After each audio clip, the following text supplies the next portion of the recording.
Hello guys, welcome to Dhrubatara blog. সাথে আছি আমি মাসুদ সরকার। আজ আমরা এক্সপ্লোর করব বাংলাদেশের ময়মনসিংহ বিভাগের জামালপুর জেলার দৃষ্টিনন্দন একটি পিকনিক স্পট। প্রায় 100 একর জমির উপর নির্মিত পিকনিক স্পটটি দিন দিন সবার জনপ্রিয় হয়ে উঠেছে। কি আছে এই পিকনিক স্পটে, কেনই বা দিন দিন সবার জনপ্রিয় হয়ে উঠেছে এই পিকনিক স্পটে, কিভাবে কখন যাওয়া যায় এই স্পটে, এসবই থাকছে আজকের এই ব্লগে। আরাফ, কেমন লাগতেছে?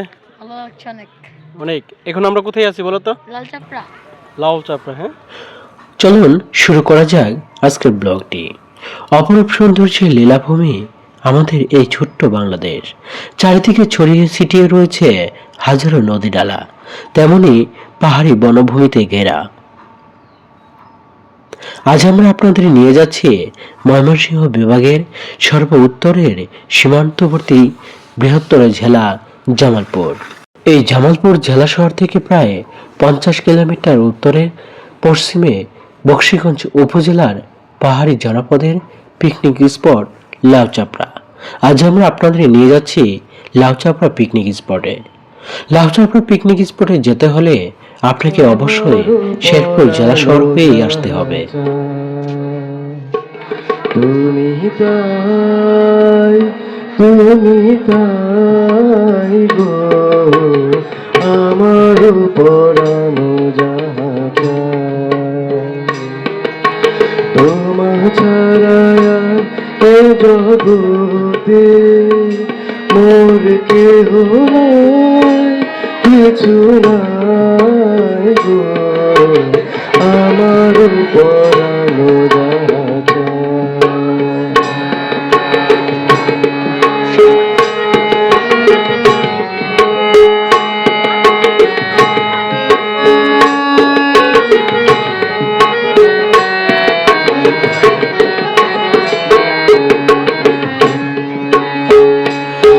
আমাদের যাত্রা শুরু হয়েছিল শেরপুর জেলার ঝিনাইগাতি উপজেলার গজনী অবকাশ মোড় থেকে।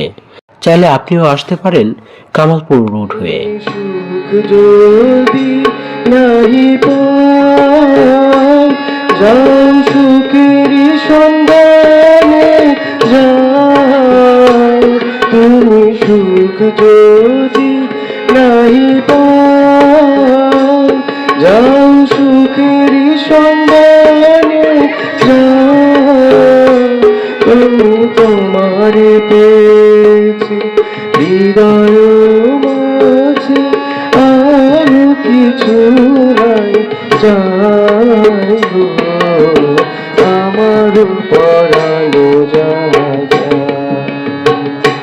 তুমি তাই, তুমি তাই গো আমার পরানো যাহা। পাহাড়ি জনপদের অপরূপ সৌন্দর্য আর আঁকাবাঁকা পিচঢালা পাহাড়ি পথে ভ্রমণ করা কতটা যে ভালো লাগার তা বলে বোঝানো একেবারেই অসম্ভব। ছবির মতো সুন্দর পাহাড়ি পথে পাড়ি দিতে হবে বারুইমারি বাজার, পাড়ি দিতে হবে মেঘাধল বাজার আর ছোট বড় কয়েকটি পাহাড়ি নদী। করজোড়া ব্রিজ পার হলেই মেঘাধল বাজার, তার সামান্য দূরেই করজোড়া রাবার বাগান। রাবার গাছ থেকে সংগ্রহ করা হয় মূল্যবান সম্পদ রাবার।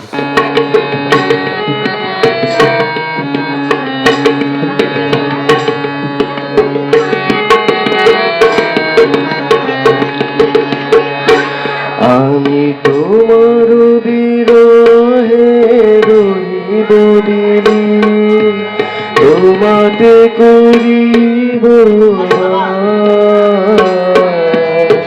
দীর্ঘ দিবস, দীর্ঘ রজনী, দীর্ঘ বরষ, আমি তোমার বিরহে রহিব দিলি, তোমাকে করিব দীর্ঘ দিবস, দীর্ঘ রজনী, দীর্ঘ বরষ।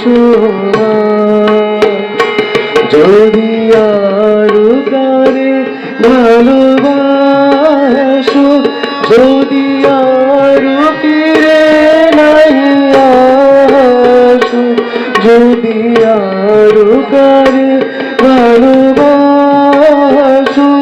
যদি আরো ফিরে নাহিয়া, তবে তুমি যা চাও তাই যেন আমি যত দুঃখ পাই গো, আমার পরানো যাতা তুমি তাই গো, আমার পরানো যাতা। আর এই পাহাড়ি জনপদের অপরূপ সৌন্দর্য ভোগ করতে করতে আমরা পৌঁছে গেলাম লাউচাপড়া পিকনিক স্পটে।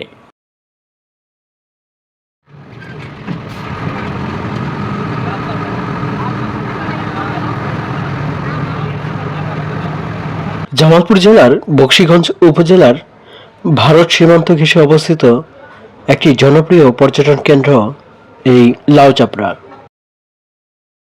ফুটবল ম্যাচ 2026-এ যে দুটি দল খেলে অংশগ্রহণ করেছে। 1996 সালে ভারতে মেঘালয় রাজ্যের সীমানা ঘেঁষা গারো পাহাড়ের পাদদেশে বকশীগঞ্জ রেঞ্জে 26 একর জমির উপর প্রতিষ্ঠিত হয় এই লাউচাপড়া পিকনিক স্পট। যাইতে যাইতে 20 টাকা দিব, তার যান আগে যাইয়ে কাজ করবে সবাই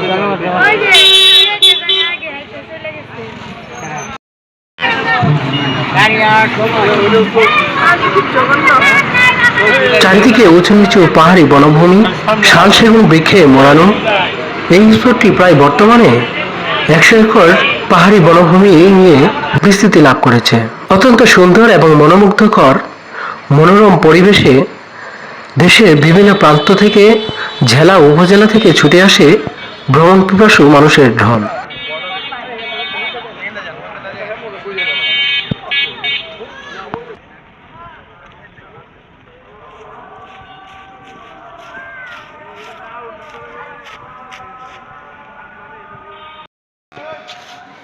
গারো পাহাড়ের মনোরম দৃশ্য, কৃত্রিম লেক, পর্যবেক্ষণ টাওয়ার, কটেজ এবং আদিবাসীদের জীবনধারা উপভোগ করা যায় এই লাউচাপড়া স্পটে এলে। গারো পাহাড়ের পাদদেশে অবস্থিত এই স্থানটি সবুজ বনভূমি ও ছোট ছোট পাহাড় আর টিলায় ঘেরা। এই স্পটে রয়েছে 150 ফুট উঁচু পাহাড়ের চূড়ায় 60 ফিট উঁচু টাওয়ার। এই টাওয়ার থেকে আশেপাশে বিস্তীর্ণ এলাকা এবং ভারতের মেঘালয় রাজ্যের পাহাড়গুলো দেখা যায়। আসসালামু আলাইকুম। আমরা আছি লাউচাপড়ায়। এই লাউচাপড়ায় একটি ভাস্কর্য দেখা যায়, সেটা হচ্ছে আচিক মান্দি অরণ্য জননী। জায়গাটায় বসে আছি, এটা হচ্ছে লাউচাপড়ার পাহাড়ি ডাক বাংলোর সামনে একটি সুন্দর বসার জায়গা। দেখুন কি সুন্দর। আর এখানে আসবেন একটু বসে রেস্ট নেওয়ার জন্য একটা জায়গা লাগবে না?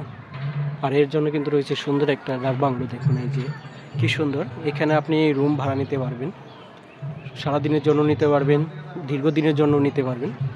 তো এই যে আমরা ডাক বাংলোটা আপনাদের একটু দেখাই। আমরা একটা রুম নিয়েছি, আমরা সবাই ঘুরতে আসছি, সো আমরা একটা রুম নিয়েছি। আমরা সেই ডাক বাংলোর ঘরটি দেখাবো এখন। ডাক বাংলোর সামনে কিন্তু জায়গাটি বেশ পরিপাটি একেবারে। আমরা একটা রুম পেয়েছি, সো আমরা আপনাদেরকে সেই রুমটা দেখাই। এখানে কিন্তু একজন ভিআইপি গেস্টও আছেন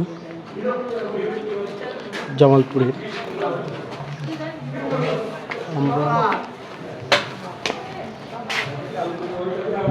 আমরা পাহাড়ি ডাক বাংলো ডুমুরতলা অবসর বিনোদন কেন্দ্র। দেখুন কি লেখা আছে, ডুমুরতলা অবসর বিনোদন কেন্দ্র পাহাড়িকা ডাক বাংলো এর ভিত্তিবস্তু স্থাপন করেছেন। দেখুন। আর পিকনিকের জন্য শীতকালই সবচেয়ে বেস্ট সময়, তবে আপনি আসতে পারবেন নভেম্বর থেকে পুরো ফেব্রুয়ারি মাস জুড়ে। এই সময় জমজমাট হয়ে ওঠে এই পর্যটন কেন্দ্রটি। আমরা লেক পারে, অর্থাৎ এই যে হচ্ছে কৃত্রিম লেক, আর সেই লেকটায় দেখাবো আমরা আপনাদের।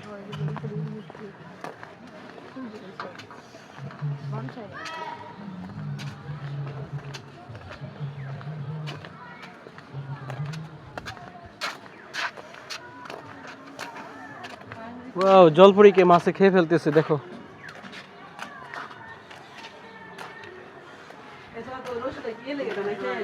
ফিরোজ মামা, মৎস্যকন্যায় অনেকগুলো মাছ ফুটাইছে দেখছেন, ডিম পারছে আরো মান।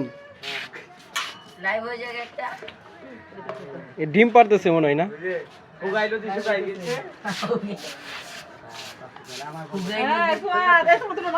এই হুগাই নদীর পানি এটা। হুগাই নদীর পানি, শাখা নদী, এ হচ্ছে বলে হুগাই নদীর পানি। মৎস্যকন্যা অনেকগুলো ডিম পেরেছে এবং ডিম ফুটিয়ে বাচ্চা তৈরি করেছে, এই যে দেখেন, দেখা যায় না?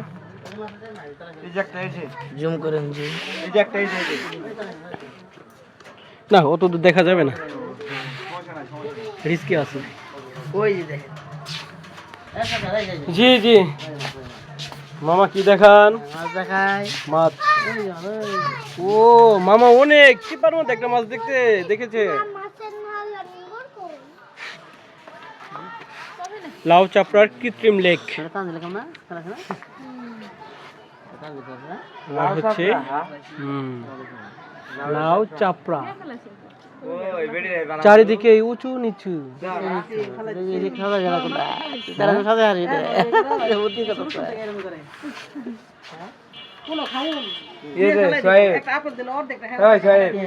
ওই যে ক্যামেরাম্যান একটা,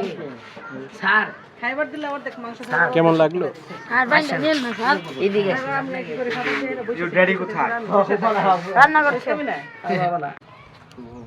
দর্শক, এ হচ্ছে দিগলাকোনা গির্জা বা মিশন। এটা লাউ চাপড়ার একেবারে কাছে, বক্সিগঞ্জ সীমানায়, পাহাড়ি অঞ্চলে একেবারে খ্রিস্টান ধর্মীয় লম্বীদের জন্য তীর্থস্থান। এটা হচ্ছে দিগলাকোনা মিশন। খুবই সুন্দরভাবে কিন্তু সাজানো।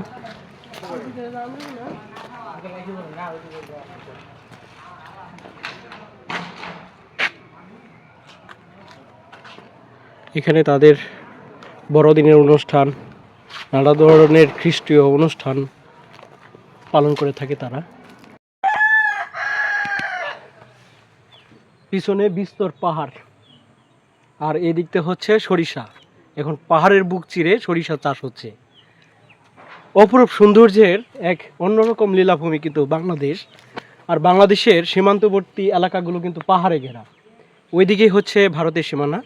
আমরা এমন একটা জায়গায় আসছি, এটা একটা উপজাতি পাড়া। তো এখানে দেখাই যে আরও একটা জিনিস, তারা যে লালন পালন করে থাকে। দুটি ছানা আছে, দেখাই আপনাদের। আর এই যে পাহাড়ের বুক চিরে কিভাবে তারা বাড়ি করে, দেখেন, মাটি কেটে কেটে কেটে কেটে তারা কিছু কি করছে। এখানে দুইটা জিনিস দেখে নেন, আপনাদের দেখাই কি আছে। ভয় লাগে কিন্তু।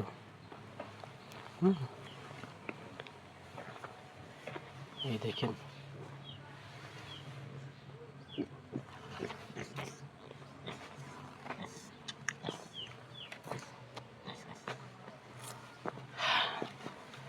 কতটা ভয় লাগতেছে।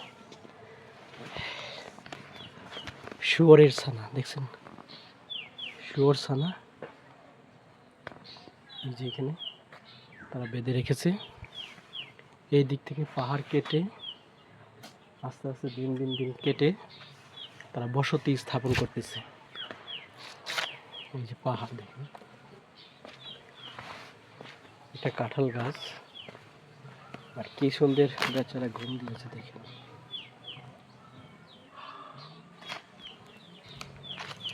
ভয় লাগে, মারাত্মক ভয় লাগে। সরিষা আর পাহাড়, এটা পাহাড়ের কোন এলাকা জানি না, এলাকার নাম জানি না, কিন্তু পাহাড়ি এলাকা। এই দেখেন,